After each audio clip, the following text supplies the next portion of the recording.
सड़कों पे आए बिना काम नहीं चलेगा, ये बात तो मुझे मालूम थी।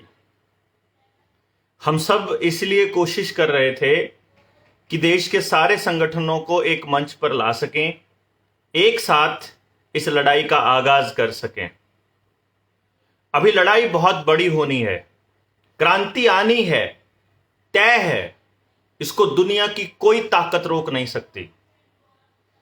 बहुत बड़ी क्रांति होगी, लेकिन लेकिन बहुत डाउट क्रिएट करता है दिमाग में कि इस क्रांति की अगुवाई कौन करेगा। हमें कोई फर्क नहीं पड़ता कि इस आंदोलन को आगे कौन लेकर के जा रहा है, लेकिन एक बात को ध्यान दीजिए मित्रों कि उन लोगों की खोज करिए समाज में से जिन लोगों को न्यू वर्ल्ड ऑर्डर के सारे कायदे कानून पता है और ये क्या करने वाले हैं ये सब मालूम हो, क्योंकि ये बहुत जरूरी है। किसान आंदोलन के दौरान सिंघू बॉर्डर और टिकरी बॉर्डर, दो बड़े बॉर्डर थे। दोनों मुख्य बॉर्डरों पर जा करके सारे किसान नेताओं को, चाहे गुरनाम सिंह चढ़ूनी हो, चाहे बलबीर सिंह राजेवाल हो, चाहे बलदेव सिरसा हो, मंजीत राय हो, अभिमन्यु कोहाड़ हो, जो अपने आप को ये कहते हैं, एक अकेले विकास सिसर भाई को मालूम था और वो वकालत करा करते थे उसके अंदर कि ये केवल किसानों के कानूनों का मसला नहीं है, जैसे ये सिर्फ अग्निपथ स्कीम का मसला नहीं है।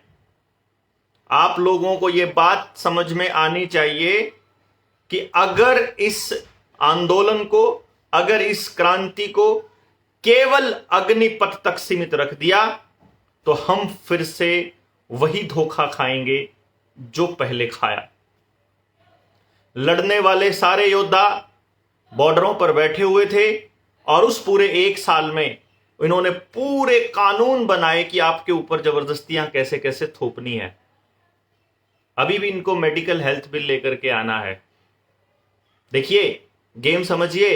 जिस वक्त देश को जातीय दंगों में और सांप्रदायिक दंगों में उलझाया हुआ था, उसी वक्त यह अग्निपथ की योजना लाई जा रही थी। क्या कह रहे हैं कि 2 साल तक रिसर्च करिए इसके ऊपर। सरकार का पक्ष लेने वाले लोग ये कह रहे हैं कि 2 साल की रिसर्च के बाद ये स्कीम लेकर के आए हैं, यानी इतनी रिसर्च करिए इसके ऊपर। फिर 3 दिन में 3 अमेंडमेंट क्यों करने पड़ गए भैया? याद है, पहले 50 दिनों में 74 नोटिफिकेशन दी थी जिस वक्त नोटबंदी लगाई थी।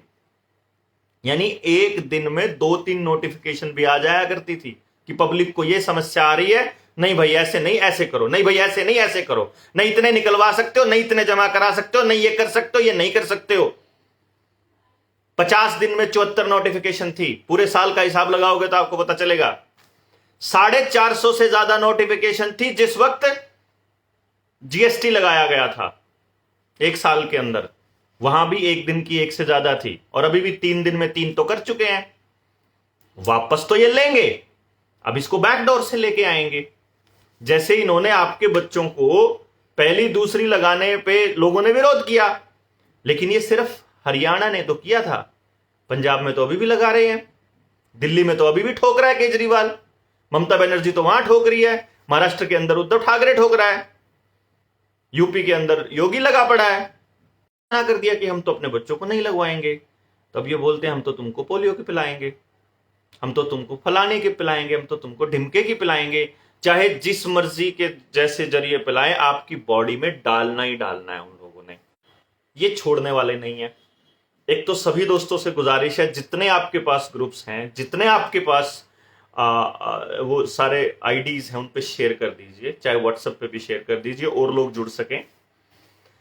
दूसरी बात, आपको पता होना चाहिए कि आपकी चुप्पी आपकी बर्बादी का, आपके बच्चों की बर्बादी का रास्ता बना रही है। और ये बात हम आज से नहीं कह रहे हैं, 2 साल से तो मैं आपको बता रहा हूं वीडियो बना बना के। और हम लोग पिछले साल जो है, पिछले साल 2021 में जब किसानों के कानून इन्होंने वापस ले लिए थे, उस वक्त के बाद बिल्कुल युद्ध स्तर पर हम लोग इस प्रोपेगेंडा को खोलने लग गए थे। किसानों के कानून वापस लेने से पहले हम किसान आंदोलन में लगे हुए थे। यानी सितंबर 2020 से लेकर के और आज तक आप सोचिए, हम लोग लगातार आपको यह बता रहे हैं कि चाहे ये किसानों के कानून हो, चाहे ये गेम प्लान हो, ये सब इस न्यू वर्ल्ड ऑर्डर का हिस्सा है। तो फिर क्यों नहीं हम लोग जागे?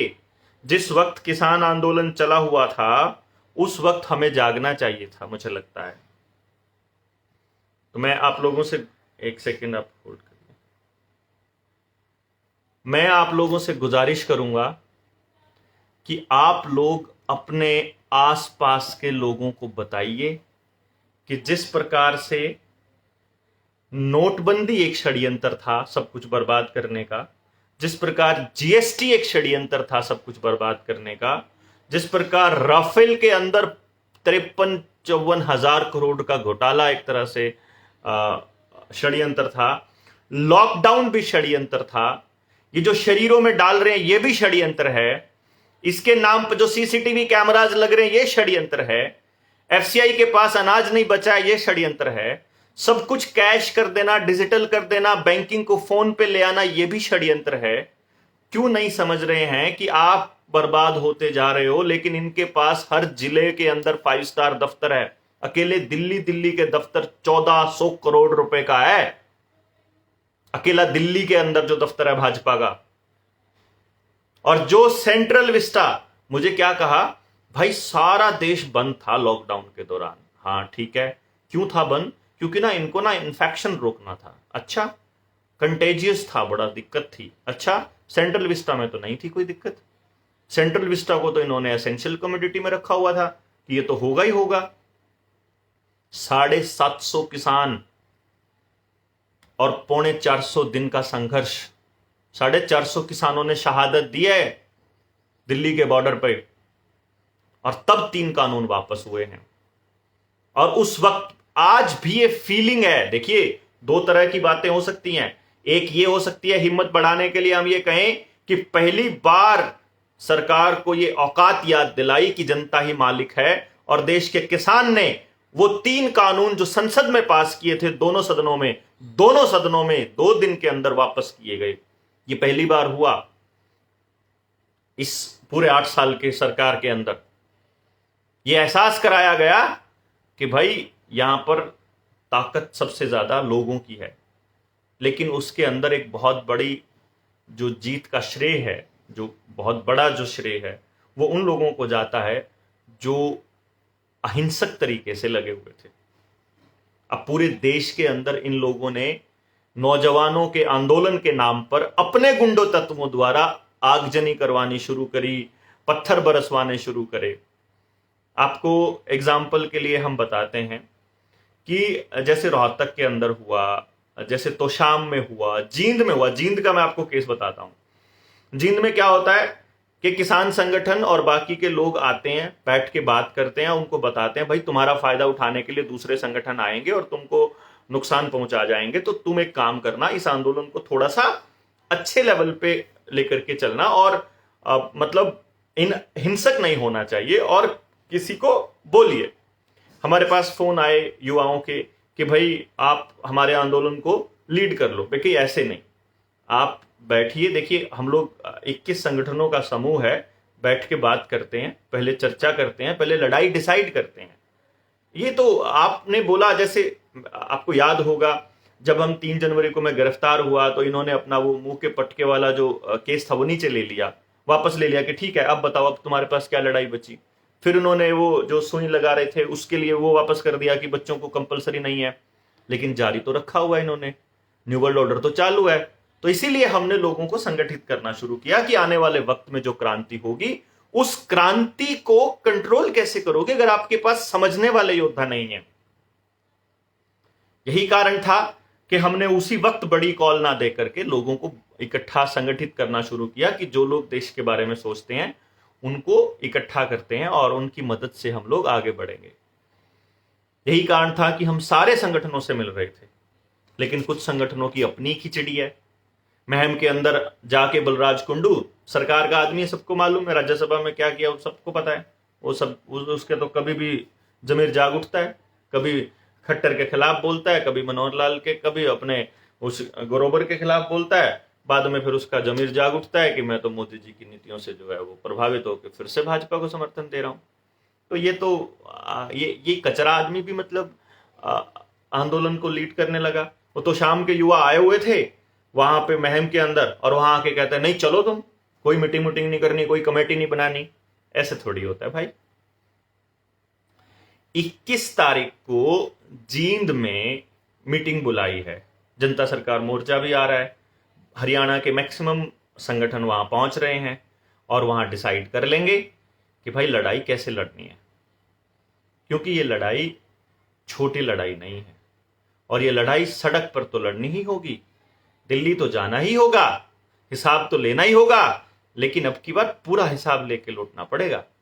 जिन दुकानदारों की दुकानें बर्बाद हुई है उसका भी हिसाब लेना पड़ेगा, जिन मिस्त्रियों का काम ठप हुआ है उसका भी हिसाब लेना पड़ेगा, लॉकडाउन में जिनकी नौकरियां गई है उसका भी हिसाब लेना पड़ेगा।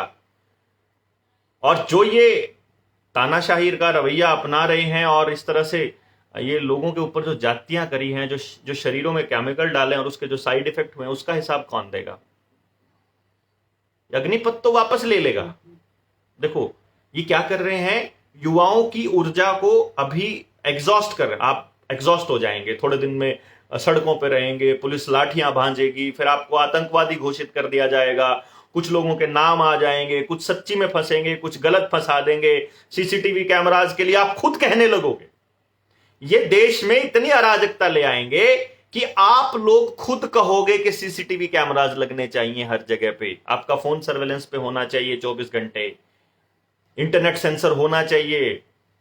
जब आपने खबरें पहुंचानी है तब इंटरनेट नहीं चलेगा, लेकिन ये लोग सेंसर करेंगे इसको। तो आप लोगों को अगर ये लगता है कि सरकार की अग्निपथ स्कीम बहुत अच्छी है, आप आके समझाइए पंचायत में। आपको ये लगता है कि ये खराब है, आप आके समझाइए। आपको लगता है ये छोटी सी लड़ाई है और हमें केवल इस पे बात करनी चाहिए, तो आइए पंचायत में। आपको लगता है ये लड़ाई बहुत बड़ी है और हमें सबको संगठित होकर लड़ना होगा, तो आप आइए पंचायत में। 21 तारीख 21 जून को मंगलवार है शायद, आप लोग जींद में आइए, जाट धर्मशाला में। वहां पर हम लोग सुबह 10 बजे पहुंचना शुरू कर देंगे, और हमें ये मतलब पूरा यकीन है कि हम शांतिपूर्ण तरीके से अपनी बात रखेंगे, जनता को यह एहसास कराएंगे कि तुम मालिक हो। और कुछ ऐसे संगठन जो समाज में केवल अपने लिए काम कर रहे हैं, हम उनको भी पॉइंट आउट कर रहे हैं, और जो समाज के लिए कर रहे हैं उनको समाज जानता ही है पहले से ही। और बाकी ये देख लो कि वो कह रहे हैं कि 4 साल के बाद ना तुम्हारे पास इतने पैसे हो जाएंगे, तो इतने पैसे तो भाई प्राइवेट कंपनी में काम करके भी हो जाएंगे कि 4 साल के बाद तुम्हें वहां पे नौकरी मिलेगी। कहाँ पे मिलेगी बताना?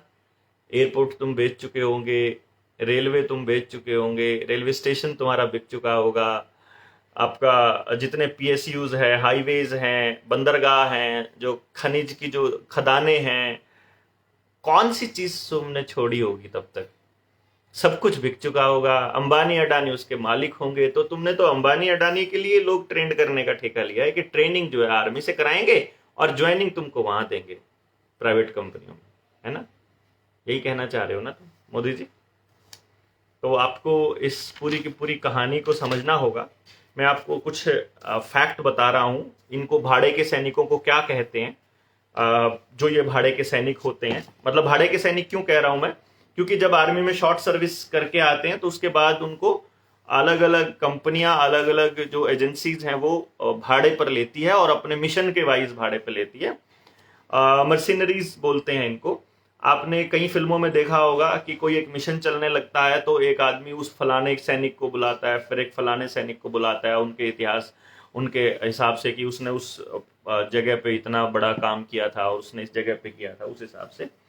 तो जो मैं इसको बता रहा हूँ, 2020 में एक CSIS की रिपोर्ट पब्लिश हुई थी जिसने इनके ऊपर एक बात लिखी थी, जो भाड़े के सैनिक थे इनके ऊपर, कि कुछ कंपनियां बनती हैं, प्राइवेट सिक्योरिटी कंपनियां बनती हैं। जैसे आपने देखा होगा, आपको अपनी जो रेजिडेंट वेलफेयर एसोसिएशन है उसके गार्ड मिले हैं, जो गार्ड बैठे होते हैं बैंकों में, जो गार्ड होते हैं जो आजकल, वो गार्ड आप कहाँ से बुलाते हो? किसी प्राइवेट सिक्योरिटी एजेंसी होती है, कोई सिक्योरिटी एजेंसी वाले उसको बुलाते हैं, तो वो प्राइवेट सिक्योरिटी कंपनी बोलते हैं उसमें। और प्राइवेट मिलिट्री कंपनियां भी होती हैं, जिसमें आर्मी के अंदर जो किसी न किसी मतलब जगह पे जिन्होंने किसी फ्रंट पे कोई लड़ाई लड़ी हो तो उनका एक्सपीरियंस होता है, तो उनको वो लोग दोबारा से प्लेसमेंट दे देते हैं प्राइवेट कंपनियों के अंदर। और फिर मतलब मिशन टू मिशन उनकी अपॉइंटमेंट होती है कि आपको इतने दिन के लिए, 10 दिन के लिए यहां जाना है, 15 दिन के लिए यहां, तो उस हिसाब से उनको पेमेंट मिलती रहती है। आपको याद हो रशिया और यूक्रेन का जो युद्ध था, वहां पर भी पुतिन ने एक राजधानी के अंदर एक वैगनर जो ग्रुप है उसके सैनिकों को किराए पर एस्टेब्लिश किया था यूक्रेन की राजधानी के अंदर। ये आपको पता ही होगा, कंपनी वहां प्राइवेट जो सैनिक थे वो थे। और इतना लंबा चलने के पीछे भी यही कारण है कि रशिया के पास किराए के सैनिक तो हैं, लेकिन वो ट्रेंड सैनिक नहीं है जैसे हमारे पास हैं। और वैसे भी इन्होंने न्यू वर्ल्ड ऑर्डर में आर्मी लेस वर्ल्ड तो बनाना ही है, तो भारत की आर्मी तो खत्म करना ही है। बाकी 4 साल के अंदर सभी को ये जो लगे हुए हैं, इनसे सभी जो है ऊपर जा चुके होंगे। किसी को कैंसर, किसी को हार्ट अटैक, किसी को कुछ, अब बढ़ने लगेगा। आप देखिएगा, ये आपको बताएंगे कोई और बीमारी आई है, लेकिन असलियत में ये उसके साइड इफेक्ट्स होंगे जो पहले वाले इनको दिए गए हैं। इसकी शुरुआत हुई थी, भाड़े के सैनिकों वाला जो कॉन्सेप्ट है, इसकी शुरुआत हुई थी इराक युद्ध से। अमेरिका को जो है वो इराक के ऊपर अटैक करना था, तो बजाय इसके कि वो वहां पर अपने रेगुलर सैनिक भेजे, तो किराए के सैनिकों को वहां पर डिप्लॉय किया गया था।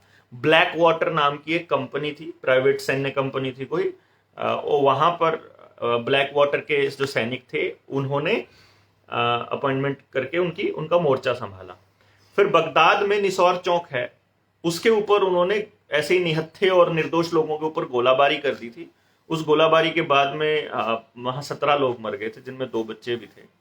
बाद में यूएस फेडरल कोर्ट ने इस ब्लैक वाटर को मतलब 4 जो सैनिक थे, उनके 4 गार्ड थे, उनको दोषी पाया गया और उनको बैन कर दिया, इसको मतलब ब्लैक वाटर को, कि अब ब्लैक लिस्ट कर दिया, तुम्हारे को इनको नहीं होगा। लेकिन डोनाल्ड ट्रंप जब आया राष्ट्रपति बन के 2020 में, उन सैनिकों को भी माफी दे दी। और ब्लैक वाटर ने क्या किया, कंपनी ने अपना नाम बदल के XE सर्विसेज कर लिया। तो अब ये देख लो, आपके बीच में है वो सारे दरिंदे। अब मान लीजिए आपका कोई सैनिक है, उसे मालूम है कि वो 4 साल बाद रिटायर होने वाला है। जब वो 4 साल बाद रिटायर होने वाला है तो क्या सोचेगा? अब उसे पहले से मालूम है ना। मान लीजिए आपको मालूम पड़ जाए कि आप इस तारीख को मरने वाले हो, तो जब आप मरने वाले ही हो तो फिर आप फिर प्लान करोगे कुछ बड़ा? फिर तो आप मरने के हिसाब से प्लान करोगे ना। तो जब आपको मालूम ही है कि आप 4 साल बाद जाने वाले हो, आप में से 75% तो जाने ही वाले हैं, तो हम 25 में होंगे कि नहीं होंगे? तो आप भ्रष्ट भी हो सकते हो, आप दूसरे लोगों को जो है, दूसरे देशों को वहाँ आर्मी की जो सेंसिटिव इंफॉर्मेशन है उसको भी सब भेज सकते हो। आप अपनी जो जॉब है उसके प्रति इनसिक्योर भी हो सकते हो। आर्मी के अंदर जाने वाले लोग, आपको मालूम है ना कि वो कितने खुश रहते हैं, कितने दुखी रहते हैं। और तो प्लान्ड है। देखिए मैं क्या बता रहा हूं आपको, सारे संस्थानों को बर्बाद करना एक तरह से योजना के अंतर्गत है, और ये योजनाबद्ध तरीके से चल रहा है। जैसे बेटा है मेरा, एक स्कूल में पढ़ता है, था मतलब, और अभी तो हमने वहां से उसको निकलवा लिया। अब मैं आपको एक छोटा सा एग्जाम्पल देता हूँ। सैनिक स्कूल कुंजपुरा में वो पढ़ता था। अभी उसने बताया, और वहां जाके अंदर जाके मैंने खेल को समझा, जो वहां के टीचर्स हैं वो वहीं पर रहते हैं फ्लैट्स में, तो उनको हॉस्टल वार्डन की और मतलब हाउस मास्टर की और टीचर की जिम्मेदारी, दोनों जिम्मेदारियां थी। तो हॉस्टल वार्डन की जिम्मेदारी निभाने के उनको एक्स्ट्रा चार्जेस मिलते थे, और हॉस्टल वार्डन्स अलग से उन्होंने अपॉइंट किए हुए थे बकायदा पूरे रेगुलर सर्विसेज। तो उन्होंने क्या किया, धीरे धीरे हॉस्टल वार्डन्स को निकालना शुरू कर दिया, ठेके पर वार्डन्स रख लिए, और जो टीचर्स हैं उनके ऊपर एक्स्ट्रा बर्डन डाल दिया और पैसे काट दिए। तो अब टीचर सीरियसली उसको काम नहीं कर रहे हैं, वो उधर भी काम ठीक से नहीं कर पा रहे हैं, और वो हॉस्टल का भी काम नहीं संभाल पा रहे हैं। और जो ठेके पर 5-5 हजार में, 10-10 हजार में प्राइवेट कंपनियों से जो हॉस्टल वार्डन लगाए हैं, उन वार्डन्स को एक्स्ट्रा पैसे चाहिए। या उनको जो दारू का या बाकी खर्चा चाहिए तो वो जो 11वीं 12वीं के बच्चे हैं वो उसके लिए अरेंज करते हैं और वो वहीं बैठ करके सब कुछ चलता है वहां पे। अब आप देख लीजिए बच्चों की, मेरा तो बेटा ही वाज स्मार्ट एनफ, उसने मुझे बताया कि पापा मेरी लाइफ यहाँ बर्बाद हो जाएगी अगर मैं यहाँ रहा तो। भाई मैं बर्बाद तो क्यों करना, मैं तो इस पढ़ाई से कोई मतलब भी नहीं है, मैं तो तुम्हें वहाँ दोस्त बनाने के लिए भेजा था। बोला जितने बनने से बन गए। मैं कहा ठीक है फिर आ जाओ वापस, और हम उसे वापस ले आए। आप सोचिए कि सभी जगह ऐसा हो रहा है, हर डिपार्टमेंट के अंदर नई भर्तियां नहीं हो रही हैं और जो पुराने रिटायर्ड लोग हैं उनको ही रिप्लेसमेंट दे रहे हैं, उनको ही वापस भर्ती दे रहे हैं। और ये पूरा का पूरा प्रोपेगेंडा चल रहा है। जब रिटायरमेंट की उम्र आ गई है भाई, उसको सरकार ने बोला है, उसके बाद उसको बोझ नहीं डालना, उसको आप मतलब निकम्मे आदमी को दोबारा से सैलरी पर रख रहे हो। निकम्मा घोषित कर दिया तभी तो बोला ना, या आप ये कह लीजिए कि उसको हो गया जितना उसका काम होना था, अब उसको बैठ के देंगे जो सेवा उसने दी है देश को। नौजवानों की ऊर्जा का इस्तेमाल नहीं करना है। तो अब ये जो नौजवान हैं अग्निपथ योजना की जो खिलाफत कर रहे हैं, इनको एग्जॉस्ट कर दिया जाए, इनके ऊपर आरोप लगा दिए जाएं और इनको बदनाम कर दिया जाए तो आंदोलन टूट जाएगा ना। इसलिए जरूरी है कि आप लोग बैठिए, बात करिए, और हम लोग बैठते हैं, बात करते हैं, लंबी चर्चा करते हैं और डिसाइड करते हैं कि क्या करना है। और अभी हम लोग मंडे को अमृतसर आएंगे, आप लोग भी पहुंचिए अमृतसर में। जिस भाई को पहुंचना हो 9518170000, मेरा नंबर आप कमेंट बॉक्स में लिख दीजिए प्लीज, 9518170000। आपसे गुजारिश आप प्लीज लिख दीजिए 9518170000। कॉल नहीं करना प्लीज, व्हाट्सएप ही करिएगा। और आप अमृतसर पहुंचिए।